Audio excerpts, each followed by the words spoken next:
Lucknow police ने सरकारी जमीन पर कब्जे के आरोपी को गिरफ्तार किया है। ईओडब्ल्यू ने लखनऊ के कमल कुमार सेठ को चंडीगढ़ से गिरफ्तार किया है। लखनऊ की कृष्णानगर कोतवाली में 2006 में केस दर्ज हुआ था। शासन के आदेश पर मामले की विवेचना ईओडब्ल्यू को सौंपी गई थी। मामले में 8 आरोपियों को ईओडब्ल्यू की जांच में दोषी पाया गया था। 6 आरोपियों को पहले ही गिरफ्तार किया जा चुका है।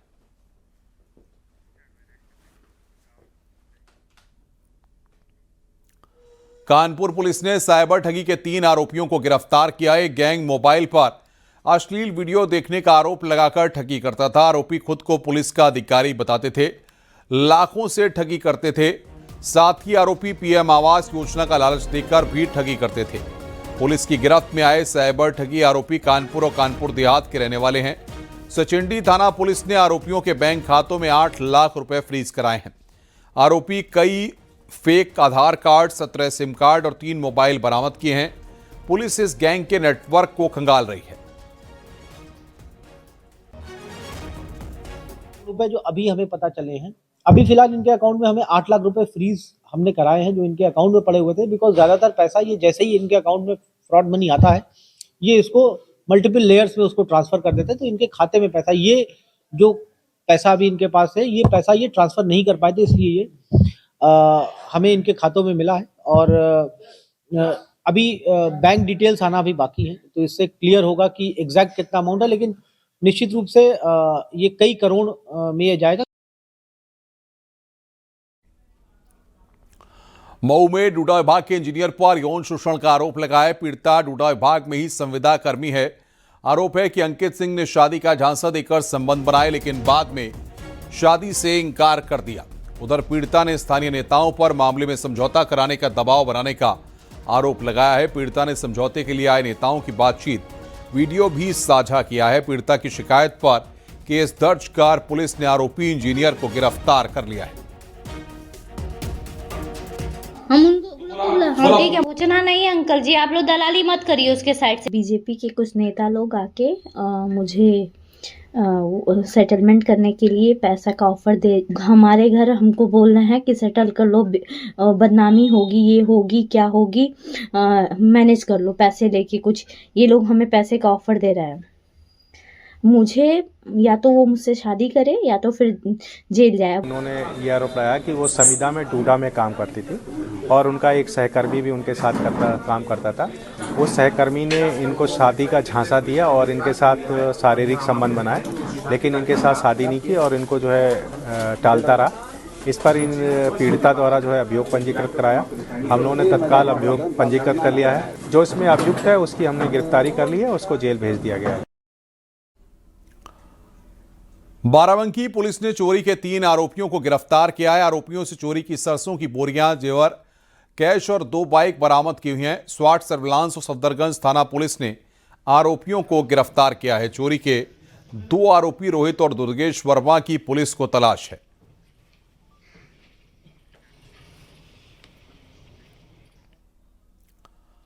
मुजफ्फरनगर में मादक पदार्थों की तस्करी कर अवैध संपत्ति अर्जित करने वाले आरोपियों की करीब 4 करोड़ रुपए की संपत्ति जब्त करने के आदेश दिए गए हैं। ऑपरेशन सवेरा अभियान के तहत थाना मीरापुर पुलिस ने शातिर मादक पदार्थ तस्कर लोकेंद्र और योगेंद्र को उसके साथियों के साथ गिरफ्तार किया था। इनके कब्जे से लाखों रुपए का गांजा मिला था। प्रॉपर्टी इनकी 68 एक्ट के तहत का सीजर का आदेश किया गया है माननीय न्यायालय साफेम कोर्ट द्वारा, नई दिल्ली द्वारा। और इस प्रकार से जो बुढ़ाना के मामले में 68 एक्ट का कार्रवाई हुई थी, उसी के क्रम में दूसरी कार्रवाई ये जनपद मुजफ्फरनगर में सुनिश्चित की गई है तथा इनका प्रॉपर्टी का सीजर भी जल्दी ही एसडीएम और सीओ के नेतृत्व में मीरापुर थाने में कर दिया जाएगा।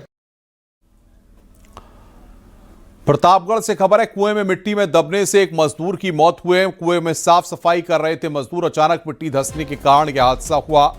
2 मजदूर घायल हुए हैं। मेडिकल कॉलेज में इनको भर्ती करवाया गया है। तो ये तस्वीर इस वक्त हम आपको दिखा रहे हैं। अचानक मिट्टी धंसने के कारण यह हादसा हुआ है।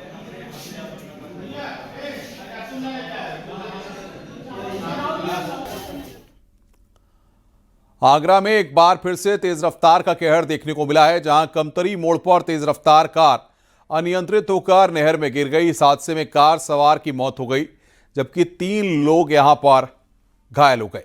सूचना पर थाना पुलिस मौके पर पहुंची और क्रेन की सहायता से कार को नहर से बाहर निकाला। पुलिस ने शव को कब्जे में लेकर पोस्टमार्टम के लिए भेज दिया है और पूरे मामले की जांच पड़ताल शुरू कर दी है। तेज रफ्तार में आई थी, सीधे उसमें गिर पड़ी है नहर में जाकर। अच्छा, कोई पता तो हुआ है क्या? हाँ, एक बता रहे, एक लोग खत्म हो गया उसमें। अच्छा, क्या लोग थे? 4 लोग बताए जा रहे हैं। हाथरस जिले में आगरा अलीगढ़ राष्ट्रीय राजमार्ग पर भीषण सड़क हादसा हो गया। हनुमान चौकी के पास तेज रफ्तार 2 कारों की आमने सामने भिड़ंत हो गई, जिसमें एक युवक की मौके पर ही दर्दनाक मौत हो गई, जबकि 3 लोग गंभीर रूप से घायल हो गए हैं। प्रत्यक्षदर्शियों के अनुसार टक्कर इतनी जबरदस्त थी कि दोनों कारों के परखच्चे उड़कर घटनास्थल पर अफरा तफरी मच गई। दुर्घटना के कारण हाईवे पर काफी देर तक यातायात बाधित रहा।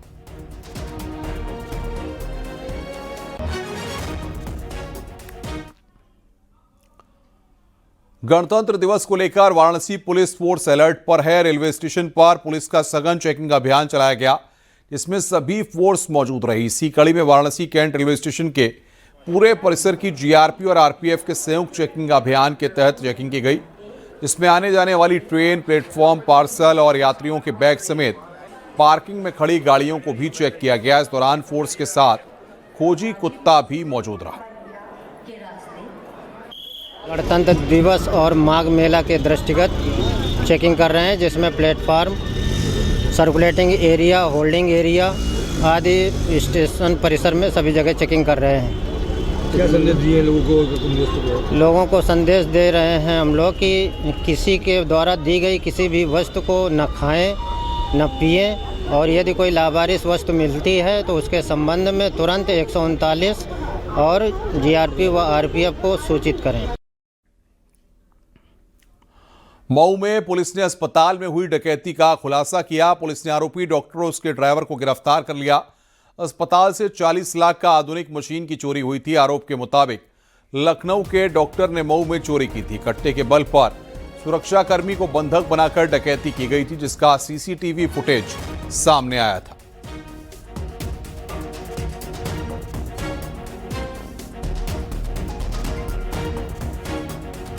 और अब 3 तस्वीरों के जरिए इसे दिखाते हैं। पहली तस्वीर गिरफ्तार आरोपियों की है।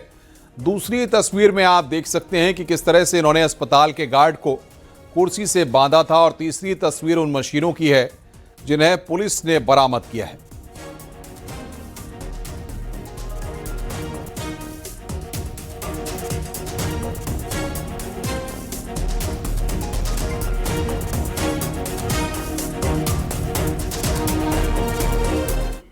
टेक्नीशियन हैं जिनका काम जो है इस तरह की मशीनों को रिपेयर करना है। वो टेक्नीशियन यहाँ पर रिपेयर करने के आए, लेकिन उन्होंने लखनऊ में जाकर के डॉक्टर साहब को ये जिक्र किया कि इस तरह की मशीन है और वो जो है प्राप्त की जा सकती हैं। तो डॉक्टर साहब के अपना लालच आ गया और उन्होंने अपनी एक टीम भेजी। इसमें जो लड़का सुमित नाम का हमने पकड़ा है, वो घटना से कुछ दिन पहले आया। उसने पूरी वहाँ रेकी करी, ये देखा कि हमको जब हम घटना को अंजाम देंगे तो हमें कितने। और राष्ट्रपति का देश के नाम में संबोधन हो रहा है, सीधे आपको ले चलते। वो आगे बढ़ा रहे हैं। हमारे गणतंत्र को सशक्त बनाने के प्रयासों में कार्यरत सभी देशवासियों की मैं हृदय से सराहना करती हूँ। प्रवासी भारतीयों हमारे गणतंत्र की छवि को विश्व पटल पर गौरव प्रदान करते हैं। मैं उनकी विशेष सराहना करती हूँ। प्यारे देशवासियों, आज के दिन यानी 25 जनवरी को हमारे देश में राष्ट्रीय मतदाता दिवस मनाया जाता है। जनप्रतिनिधियों के निर्वाचन के लिए हमारे वयस्क नागरिक उत्साहपूर्वक मतदान करते हैं। बाबा साहेब डॉक्टर भीमराव अंबेडकर मानते थे कि मताधिकार के प्रयोग से राजनीतिक शिक्षा सुनिश्चित होती है। हमारे मतदाता बाबा साहेब की सोच के अनुरूप अपनी राजनैतिक जागरूकता का परिचय दे रहे हैं।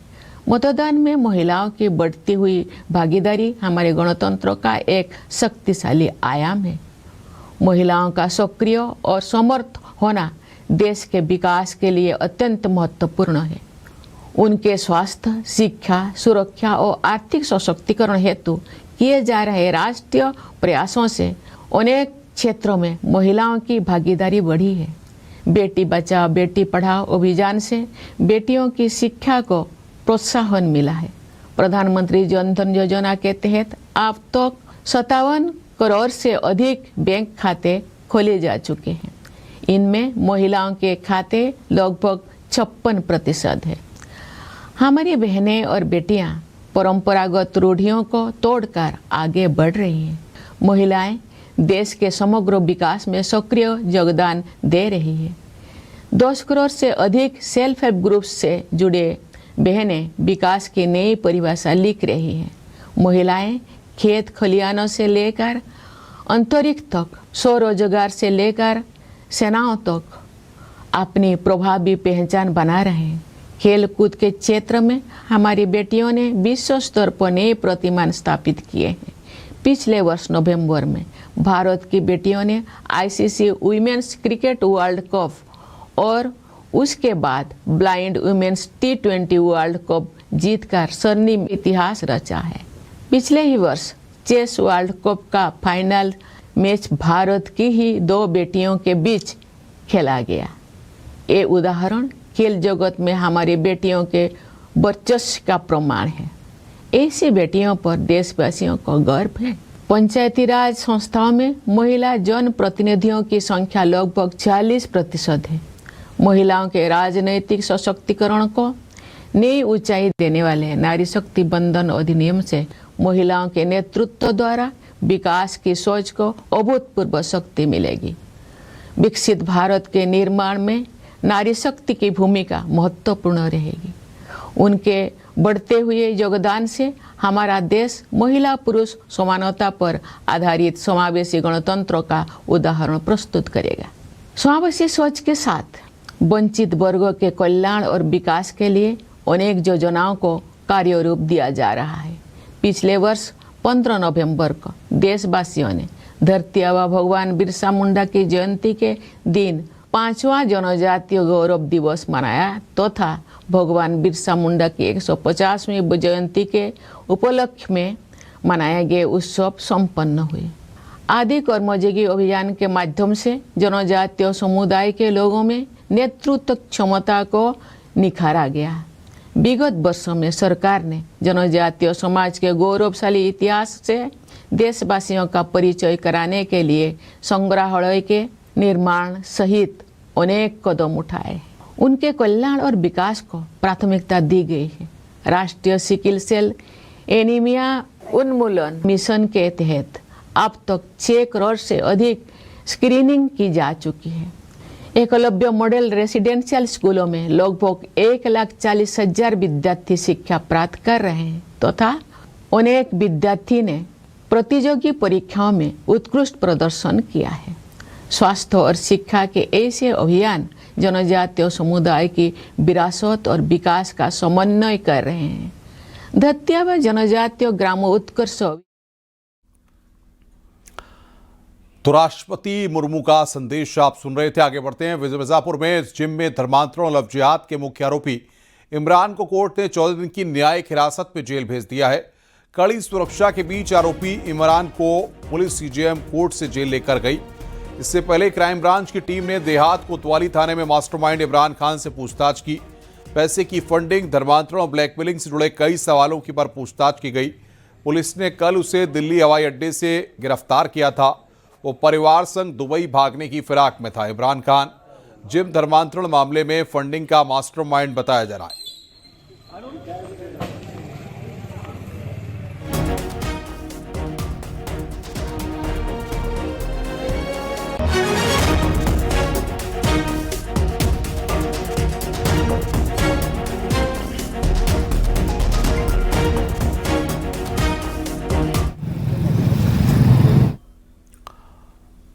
आजमगढ़ नगर पालिका क्षेत्र के अंतर्गत आने वाले सभी सरकारी गैर सरकारी भूमि का समय समय पर गृह और जल कर विभाग लिया जाता है, लेकिन आजमगढ़ में कई व्यक्तिगत, वाणिज्यिक और सरकारी संस्थाओं की ओर से टैक्स चुकाने से लापरवाही सामने आई है।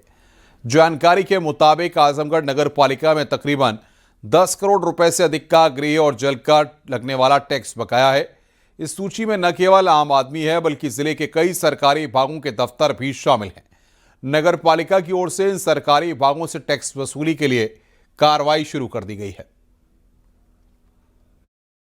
पास देखिए 16,348 टोटल भवन दर्ज है हमारे पास, जिनमें जो है कमर्शियल भवन भी है और रेजिडेंशियल आवास भी है और उसमें सरकारी बिल्डिंगें भी सम्मिलित हैं। इनमें जो है जो बड़े बकायेदार हैं या बड़े कार्यालय जैसे सरकारी कार्यालय हैं तो उन पे बहुत ज़्यादा कुछ हमारा पैसा बकाया है। फिर उसके बाद कुछ हमारे जो वाणिज्यिक भवन है शहर में व्यवसायी हैं उनके नाम पे वो बड़े बकायेदार हैं, और आवासीय जो हैं तो बहुत बड़े बकायेदार नहीं है, कुछ को छोड़कर। वाराणसी में विकास की तस्वीर अब मणिकर्णिका के साथ साथ हरिश्चंद्र शमशान घाट पर देखने को मिलेगी। इको फ्रेंडली, आधुनिक और शवदाह के साथ साथ पारंपरिक अंतिम संस्कार का समावेश देखा जाएगा।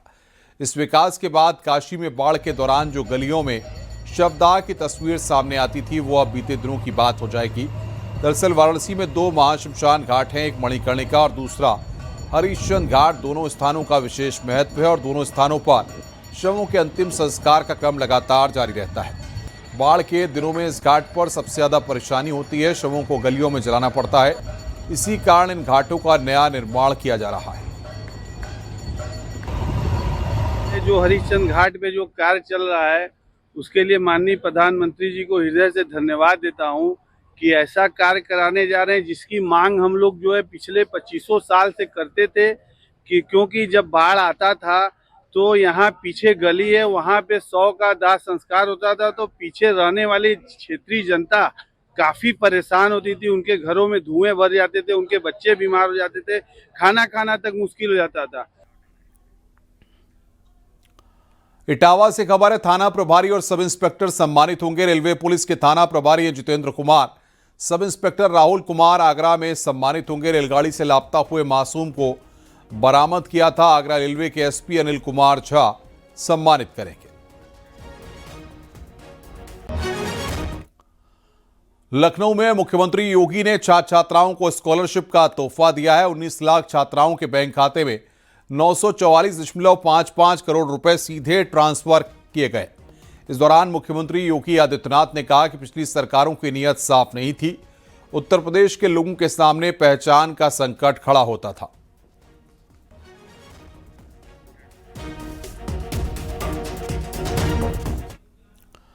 स्कॉलरशिप कार्यक्रम के दौरान मुख्यमंत्री योगी ने अखिलेश यादव पर निशाना साधा। उन्होंने कहा कि एसपी सरकार में मुखिया ही 12 बजे सोकर उठता था, तभी स्कूली शिक्षा माफिया के हाथ में चली गई थी।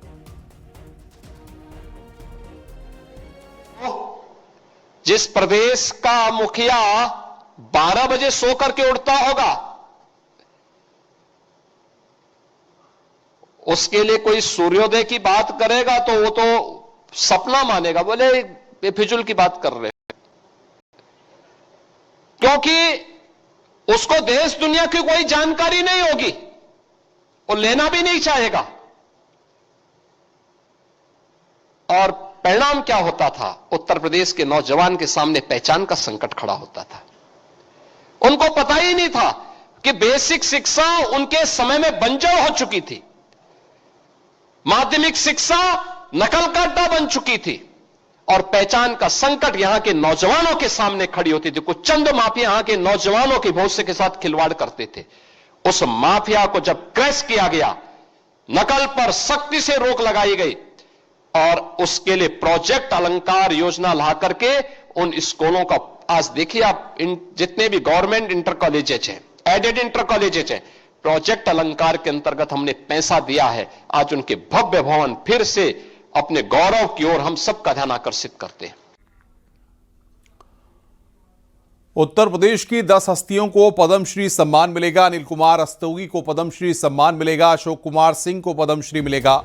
डॉक्टर बुद्ध रश्मि मणि, मंगला कपूर को पद्मश्री, श्याम सुंदर, राजेंद्र प्रसाद को पद्मश्री सम्मान, प्रवीण कुमार, चिरंजी लाल यादव को पद्मश्री, रघुपत सिंह, मंगला कपूर को पद्मश्री सम्मान, एन राजम को कला के क्षेत्र में पद्म विभूषण मिलेगा।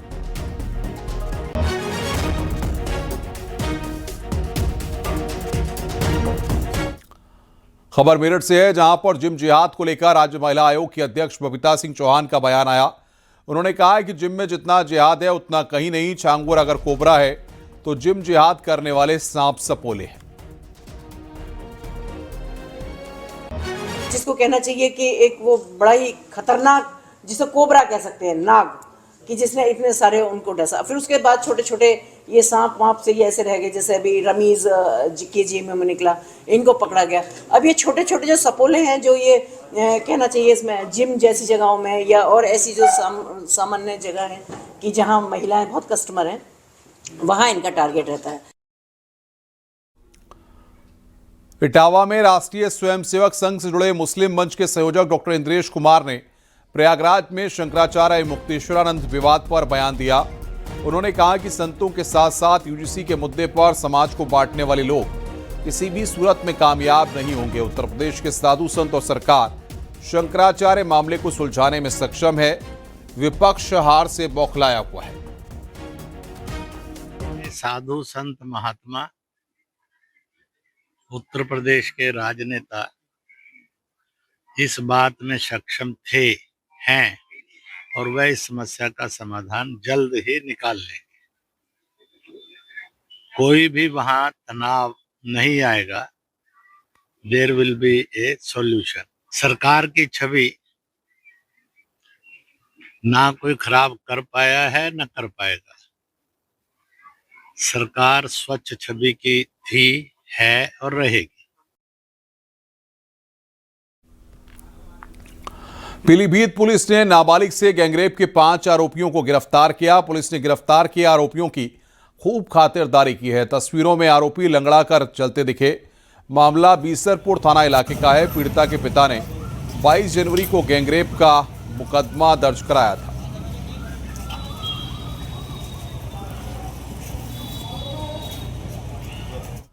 राजधानी लखनऊ के चारबाग रेलवे स्टेशन पर बंदरों के उत्पात से यात्री और दुकानदार परेशान हैं। बंदर यात्रियों का खाना पीना और कीमती सामान छीनने के साथ कई बार काट भी लेते हैं। बिना नुकसान पहुंचाए समाधान के लिए रेलवे ने मंकी हैंडलर के जरिए चंदू और यूसुफ नाम के 2 कलंदरों को तैनात किया है। दोनों मदारी लंगूर जैसी आवाजें निकालकर बंदरों को भगाते हैं और उन्हें 15-15 हज़ार रुपये महीने मानदेय मिलता है।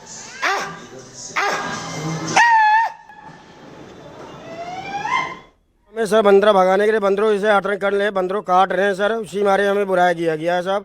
मैं लखनऊ तेरी भाग का रहने वाला हूँ सर। तो कैसे बंदर भाग जाते हैं आपकी आवाज़ से? ये हमारी आवाज़ के द्वारा बंदरों को भगाने के लिए हम लोग कलंदर वाले हैं। ये बंदर भगाने के लिए लंगूर वाली आवाज़ रहती है, तो ज़्यादा बंदर जहाँ आतंक करते हैं वहाँ हम लोग को बुलवाया जाता है। किसी यात्री को ना काटें और किसी पे नुकसान ना करें। इसको हम लोग यहाँ 6-7 साल से काम करते हुए आ रहे हैं। ये काम हमारी बचपनी से हो रहा है। तो आप लोग कौन सी आवाज़ ऐसी निकालते हो? किस चीज़ की आवाज़ निकालते हो? ये साहब ने पहले लंगू से ड्यूटी करता था मैं स्टेशनों पे, तो साहब ने बोला अपनी आवाज़ से एंटर करिए साहब।